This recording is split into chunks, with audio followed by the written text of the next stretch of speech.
What if I told you that one of history's deadliest substances could be sitting quietly in your wallpaper or even your favorite shade of green? Arsenic, known as the king of poisons, has shaped history in ways both sinister and surprising. From murderous plots to accidental deaths, this element has left a trail of intrigue and terror. Stick around as we unravel its dark and twisted legacy. It's 120 BCE, and the young Mithridates VI of Pontus is about to make a life or death decision. His father had been poisoned, his enemies were closing in, and even his own mother couldn't be trusted. Imagine being so paranoid that you start training your body to survive poison. That's exactly what Mithridates did, microdosing toxins daily to build immunity. Fast forward decades, and this poison king lived well into his 70s, ultimately choosing to die by the sword rather than risk capture. But his obsession with poison is just the beginning of arsenic's chilling history. Arsenic's most infamous form, white arsenic, is a tasteless, odorless powder that could kill immediately or slowly over time. Its molecular structure mimics phosphate, an essential component for cellular energy, turning the body's natural processes into its worst enemy. How's that for a silent killer? But where did humanity first discover this deadly element?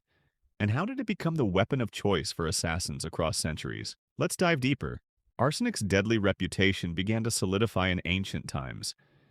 The Egyptians and Greeks stumbled upon it while mining and smelting metals, and by the 8th century, Islamic alchemist Jabir ibn Hayyan had prepared white arsenic in its purest, deadliest form. By the Renaissance, arsenic was the murder weapon of choice for the European elite. Picture this: secret councils in Venice debating who to eliminate, alchemists concocting lethal powders, and noble families like the Borgias reportedly sprinkling cantarella into goblets at dinner parties. Dark, right? But arsenic didn't stop at the dinner table. During the Industrial Revolution, it infiltrated everyday life.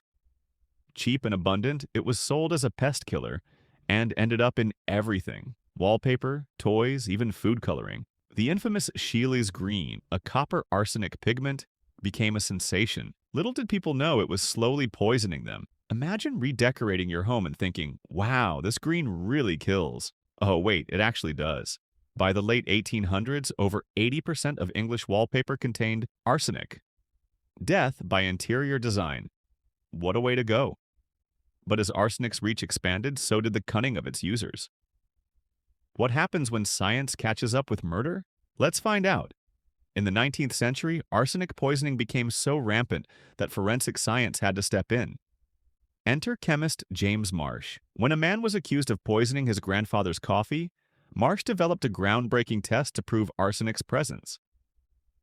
The first trial failed, but Marsh's persistence led to the invention of the Marsh test, a reliable method that finally put murderers on notice. Even as science improved, arsenic's dark legacy lingered. From inheritance schemes in Parisian high society to industrial byproducts contaminating entire towns, the king of poisons has never truly disappeared. So, what do we learn from arsenic's haunting history? Perhaps that even the deadliest tools can become stepping stones for progress, or that the most unassuming things can hide the greatest dangers. And here's the kicker: arsenic is still around today, lurking in small doses in water, soil, and even some foods. Curious about where else history's most notorious substances might show up? Subscribe for more stories that reveal the hidden threads of our past. History, after all, is never as innocent as it seems.